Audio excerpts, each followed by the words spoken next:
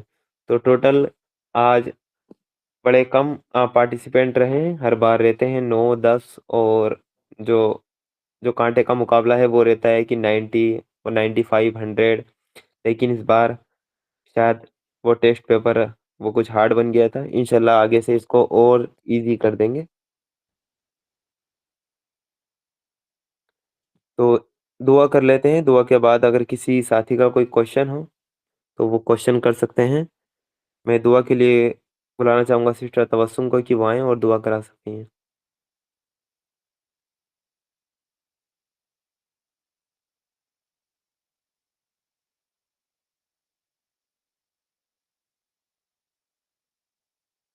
طبیعت ٹھیک نہیں ہے بھائی، آج طبیعت ٹھیک نہیں ہے میری۔ جی جی جی، آپ کے لیے بھی دعا کرا دیں گے انشاءاللہ۔ ہاں جی جی، کوئی اور ساتھی جو دعا کرانا چاہے؟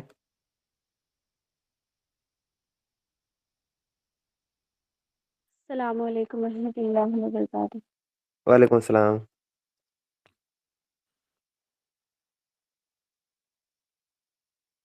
اعوذ باللہ من الشیطان الرجیم، بسم اللہ الرحمن الرحیم۔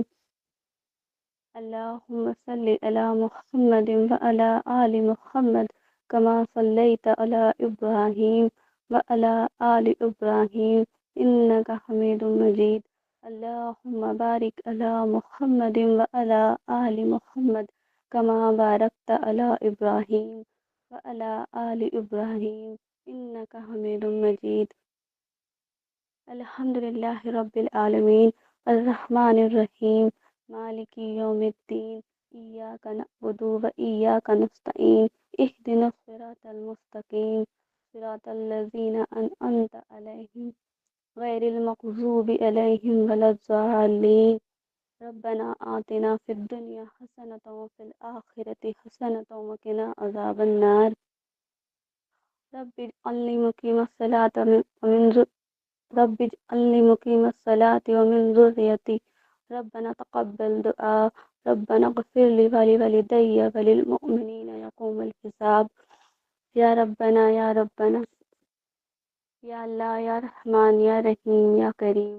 اللہ کے سوا کوئی معبود نہیں، اللہ کے سوا کوئی عبادت کے لائق نہیں، اسی کی بادشاہی ہے اور اسی کے لیے تمام تعریفیں، تمام حمد و ثنا ہے، جو بڑا مہربان اور نہایت رحم کرنے والا ہے۔ تمام حمد و ثنا، تمام تعریفیں رب کائنات کے لیے ہی ہے، کہ جو سب سے بہتر عطا کرنے والا ہے، کہ جو سب سے زیادہ رحم اور معاف کرنے والا ہے۔ تمام حمد و ثنا، تمام تعریفیں رب کائنات کے لیے ہی ہے، کہ جس کی نعمتوں سے دامن خالی نہیں، جس کی مغفرت سے مایوسی نہیں، جس کی رحمتوں کا فیضان کبھی رکتا ہے نہیں۔ تمام تعریفیں، تمام حمد و ثنا اللہ ہی کے لیے ہے، کہ جو پست کو بلند، بلند کو پست کرنے والا ہے، جو سب سے بلند و بالا ہے، کہ جس نے تمام کائنات کا توازن برقرار رکھا ہوا ہے۔ اے رب کائنات، اے پیارے اللہ، جو مسلمان پریشان حال ہے، مصیبت میں ہے، تنگی میں ہے، اپنی لامحدود رحمت اور مہربانی سے ان کی تمام پریشانی، مصیبتیں، تنگی کو دور فرما دیجیے۔ اے اللہ، ہمارے لیے نیکی کے راستے پر چلنا آسان بنا دیجیے، ہمارے کبیرہ صغیرہ ہر طرح کے گناہ معاف فرما دیجیے۔ اے اللہ، جو بے اولاد ہیں ان کو صاحب اولاد کر دیجیے، جن کی اولادیں ہیں ان کی اولادوں کو فرما بردار بنا دیجیے۔ اے پاک پروردگار، ہمیں ہر اس نعمت سے سرفراز فرما جس میں ہمارے لیے خیر و برکت ہو، عزت و وقار ہو، راحت و سکون ہو، صحت و تندرستی ہو، اور ترقی اور خوشحالی ہو، دنیا و آخرت کی بھلائی ہو۔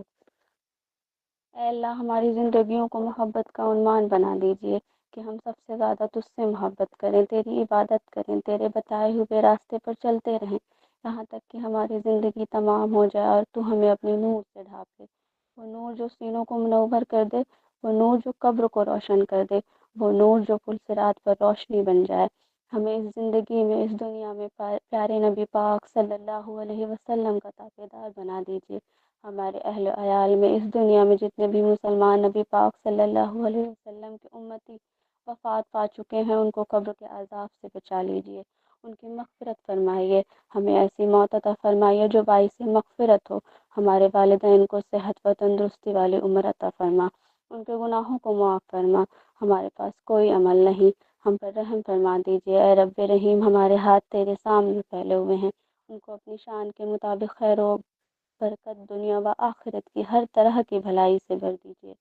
اے اللہ، آپ عدل کرنے پہ آئیں تو ہمارا ٹھکانہ جہنم بن جائے گا، اگر آپ عدل کرنے پہ آئے تو ہمارا ٹھکانہ جہنم بن جائے گا۔ ہم سب پر رحم فرما دیجیے، ہم سب پر رحم فرما دیجیے، ہمیں اپنی رحمت میں ڈھانپ لیجیے، ہمارا خاتمہ بالخیر فرمائیے، ہمارا خاتمہ ایمان فرمائیے، ہم سب کا یہاں آنا قبول فرمائیے، ہم سب کی زائد تمناؤں کو قبول فرمائیے۔ ہمارے پڑھنے میں سننے میں جو غلطیاں ہوئیں اس کو پیارے نبی پاک صلی اللہ علیہ وسلم کے طفیل معاف فرما دیجیے، کہنے سننے سے زیادہ عمل کی توفیق عطا فرمائیے۔ سبحان اللہ و بحمدہ، سبحانک اللہم و بحمدک، ونشہد ان لا الہ الا انت، ونستغفرک ونتوب الیک۔ سبحان ربک رب العزت عما یصفون، وسلام علی المرسلین، الحمد للہ رب العالمین۔